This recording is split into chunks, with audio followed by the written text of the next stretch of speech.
दोस्तों वीडियो की शुरुआत करते हैं। सबसे पहली कंपनी की बात करते हैं। पहली कंपनी का नाम है दोस्तों आरवीएनएल यानी कि rail Vikas Nigam limited. But इसको डिस्कस करने से पहले अगर आपने अभी तक चैनल को सब्सक्राइब नहीं किया है तो चैनल को सब्सक्राइब करके बेल आइकन को प्रेस कर लो ताकि आने वाली जितनी भी वीडियोज़ हैं उसका नोटिफिकेशन आपको सबसे पहले मिल सके। और एक डिस्क्लेमर भी है, जो भी न्यूज़ एंड अपडेट्स हम लोग कवर करेंगे वो सारी एजुकेशन पर्पज़ के लिए हैं, सीखने के लिए हैं। तो इसको किसी भी तरह का इन्वेस्टमेंट एडवाइस मत समझना, आप खुद से भी रिसर्च और एनालिसिस कर सकते हैं। तो चलिए दोस्तों वीडियो की शुरुआत करते हैं। सबसे पहले बात करते हैं आरवीएनएल से रिलेटेड कुछ इंपॉर्टेंट न्यूज़ एंड अपडेट्स के बारे में। दोस्तों आरवीएनएल की बात करें तो एक लंबे टाइम से आरवीएनएल में कुछ खास विकास हमें देखने को मिली नहीं है, बट हाँ एक रिकॉर्ड आरवीएनएल ने ज़रूर बना दिया है।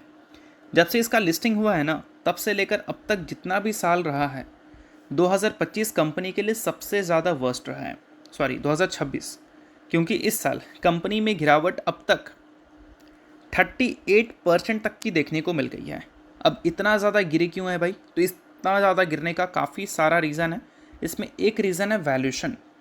जब हाइप बना था रेलवे सेक्टर में बड़े कैपिटल एलोकेशन की वजह से, तो उस टाइम हर दूसरी रेलवे कंपनीज़ में एक्स्ट्रा ऑर्डिनरी तेज़ी हमें दिख रही थी।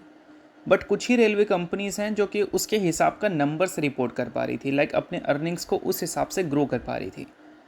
और वही कुछ कंपनी में गिरावट कम हुई है, और उसके अलावा जितनी भी कंपनी अर्निंग्स म्यूटेड दिखा रही थी उन सारी कंपनी में गिरावट हद से ज़्यादा हुई है, जिसमें RVNL, IRFC, Titagarh rail system, Jupiter wagons, ये सारी कंपनीज दिख जाएंगी। ठीक है, तो गिरावट का यही कारण है। बाकी इस कंपनी का लेटेस्ट शेयर होल्डिंग पैटर्न अगर आप देखोगे तो वहाँ पर एफआईएस के स्टेक्स देखने को मिलेंगे जो कि ऑलमोस्ट 50% हमें कम होते हुए दिख चुके हैं। 4.86% स्टेक एफआईएस ओन करती थी Q4 तक। Q1 में ये सीधा गिरकर 2.81% हो चुका है। 50% स्टेक अब एफआईएस ने अपना बेच दिया है। डीआईएस की दोस्तों बात करें तो उनके स्टेक्स हमें बढ़ते हुए देखने को मिले हैं, बट 0.18% से, तो माइनर स्टेक उनका इंक्रीज हुआ है। पब्लिक की बात करें तो पब्लिक के स्टेक एफआईएस के बेचने की वजह से काफ़ी ज़्यादा बढ़ गए हैं, जो कि साफ साफ आप यहाँ पर देख सकते हैं। तो एफआईएस की कन्विक्शन इस कंपनी में कुछ खास अच्छी दिख नहीं रही है, ऐसा हम बोल सकते हैं।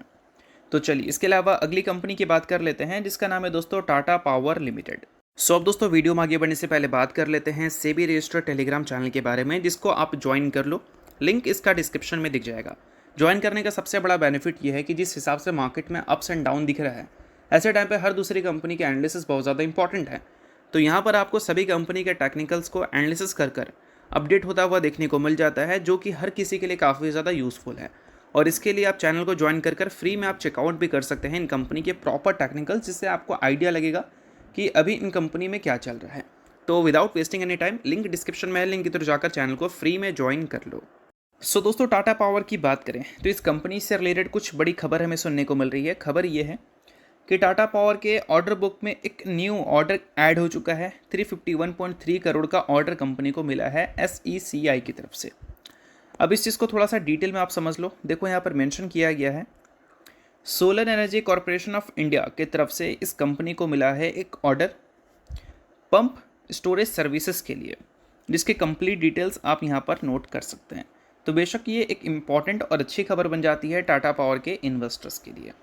बाकी इसके अलावा अगली कंपनी की बात करें तो अगली कंपनी है काइनेस टेक्नोलॉजी इंडिया लिमिटेड।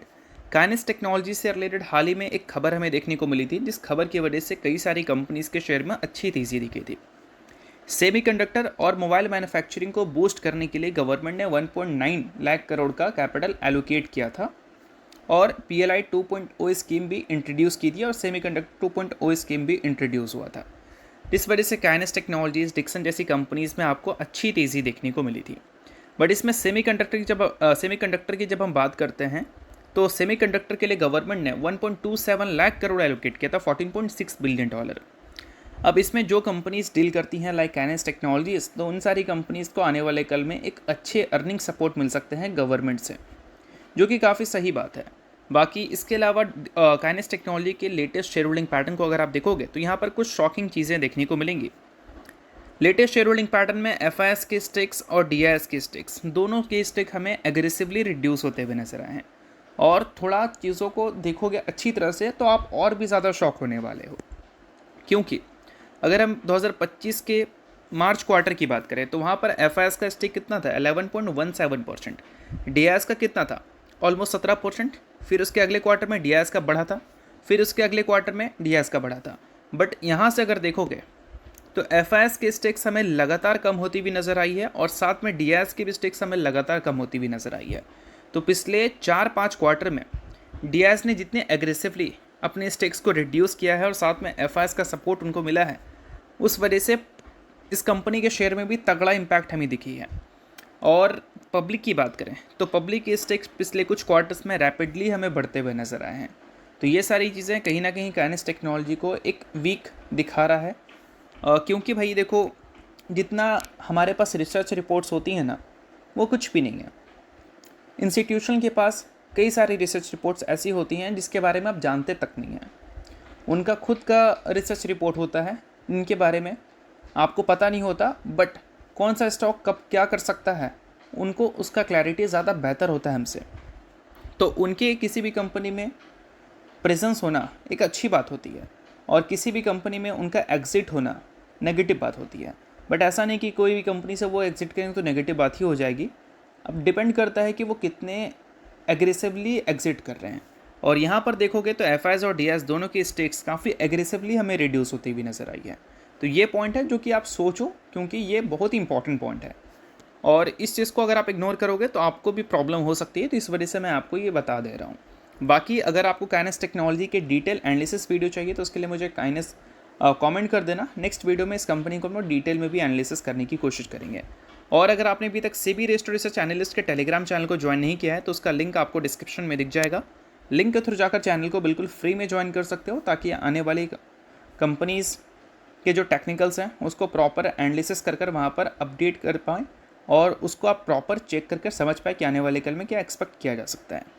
तो लिंक डिस्क्रिप्शन में है, लिंक के थ्रू जाकर चैनल को फ्री में आप ज्वाइन कर सकते हैं। तो चलिए अब बात कर लेते हैं अगली कंपनी के बारे में, जिसका नाम है एंजल वन लिमिटेड। अब एंजल वन की दोस्तों बात करें तो इस कंपनी ने हाल ही में अपने Q1 के अर्निंग्स को रिपोर्ट किया था। अर्निंग्स के बाद मार्केट ने अच्छा रिस्पॉन्स दिखाया था, बट कुछ चीज़ें उतनी इंप्रेसिव हमें दिखी नहीं थी। लाइक अगर हम बात करें ट्रांजेक्शन से जो ये कंपनी रेवेन्यू जनरेट करती है उसमें सिक्वेंशली हमें ड्रॉप देखने को मिली थी, बट बिजनेस डाइवर्सिफिकेशन जो है वो एज इट इज़ कंटिन्यू है। तो चलो थोड़ा अच्छा से चीज़ों को समझ लेते हैं, क्योंकि अभी तक हमने एंजल वन को डिस्कस किया नहीं था जब से कंपनी ने अर्निंग्स रिपोर्ट किया था तब से लेकर अब तक। तो रेवेन्यू हमें 2% से गिरता हुआ नजर आया है पिछले क्वार्टर के मुकाबले। एबिटा की बात करें तो वहाँ पर भी हमें 1% की डिक्लाइन देखने को मिली है। उसके अलावा अगर हम एबिटा के मार्जिन्स की बात करें तो वो हमें 34% की देखने को मिल रही है। एंजल वन का क्रेडिट बिजनेस इस बार भी कंपनी के लिए इम्पॉर्टेंट रहा है और एवरेज क्लाइंट फंडिंग बुक हमें 5% से Q1Q बेसिस पे ग्रो करती हुई नज़र आई है। और उसके अलावा और भी कई सारे पैरामीटर्स हैं जिसको भी कंपनी ने शो किया है, बट इसमें एक और पॉइंट है और वो पॉइंट ये है कि हाल ही में कंपनी ने इस फाइनेंशियल ईयर अनाउंस कर दिया था कि हम पहला डिविडेंड दे देंगे Q1 के साथ, और Q1 के साथ कंपनी ने डिविडेंड भी दे दिया था। इसका रिकॉर्ड डेट आज ही के दिन का था, तो आज के दिन इसलिए भी कंपनी थोड़ा ज़्यादा फोकस में थी। पेमेंट जो है वो आपको 14 अगस्त से पहले ही मिल जाएगा। तो अगर आप एंजल वन के इन्वेस्टर हैं तो इस चीज़ को आपको ध्यान में रखना है। तो एंजल वन ने ओवरऑल ट्रांजेक्शन से आने वाला रेवेन्यू को तो खराब रिपोर्ट किया Q1Q बेसिस पर, बट बिजनेस की डाइवर्सिफिकेशन कंपनी ने अच्छी शो की है। अगर कंपनी के वेल्थ मैनेजमेंट बिजनेस को देखोगे तो वहाँ पर सिक्वेंशली 33% की ग्रोथ देखने को मिली है इनके AUM में, और इनके AMC बिजनेस के AUM को देखोगे तो वहाँ पर 71% की ग्रोथ देखने को मिली है Q1Q बेसिस पे। तो ओवरऑल हर पैरामीटर पे कंपनी ने चीज़ों को अच्छी ही दिखाई है। कुछ पैरामीटर्स पे वीक है, इस वजह से उतनी ज़्यादा ख़राब पॉइंट इस चीज़ को नहीं कंसिडर कर सकते कि कुछ पैरामीटर पे ख़राब है तो कंपनी ने ख़राब चीज़ें दिखा दी। नंबर्स को मार्केट ने रिस्पेक्ट किया है, तो ओवरऑल बोल सकते हैं कि चीज़ें अभी भी एंजल वन के लिए स्टेबल हैं या फिर सही हैं। तो दोस्तों ये वीडियो यहीं तक था। करता हूँ वीडियो आपको अच्छा लगा, लाइक कीजिए, पहली बार सब्सक्राइब कीजिए। वीडियो के लिए बहुत बहुत शुक्रिया।